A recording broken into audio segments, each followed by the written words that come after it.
Alright, so welcome back to GGMTB. Today we're going to be looking at my 2022 Siskiyou D6. What I really like about the bike is definitely the dropper post. Now I've heard a lot of shit talked about it. It's a Trans X dropper. You don't hear the best stuff about them online, but personally I have no complaints. Comparing it to other people's droppers, I get it for the price, I get a very generous amount of dropper. And yeah, I've had really no issues with it. It runs smooth, feels like I've had it for 4 months now, the bike, and it feels like the dropper runs like I've just had it brought yesterday. Next up is the drivetrain. It's a Shimano DL group set. Really, you're buying Shimano, you know what you're getting, you know it's gonna be decent. I've got no complaints about the Shimano. An 11 tooth at the front and then a 32 tooth at the back. It's got all the range you realistically need, being a 10 speed. I don't really have any complaints about it, with the bonus being it has a clutch on it, which if you don't know what a clutch does, it basically stops the slap of your derailleur. All right, so our next pro is gonna be this shock. I have an X Fusion shock, not exactly sure which model. I'll put the numbers and letters, you know, I'll put it on screen, you'll see it. It has 120 mil of travel. I've had personally no issues with it. I've heard other people have problems with X Fusion, but my one personally has held up fine. I'm loving it. It feels super buttery smooth. It's got not complete lockout, but it's got enough lockout. The only downside really is the amount of rebound adjustment I have. I can't go into the lowest amounts of rebound. I sit in the middle and I can only go up.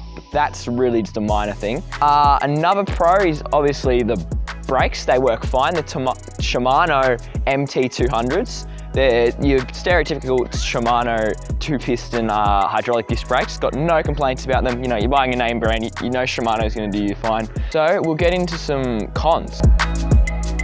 My first con is gonna be the tires, the stock tires they come with. 29er times 2.5, so they're not the widest tires. Grip is not the best on them. In the future, I'm gonna be looking at getting a 2.4s on them. That's one of the main downsides to it. Just the tires just aren't really there. The next con is my biggest con, which is the fork. It's a Suntour XCR. It's an air fork. It's 32 mil stanchions, but it's really what brings the whole bike down.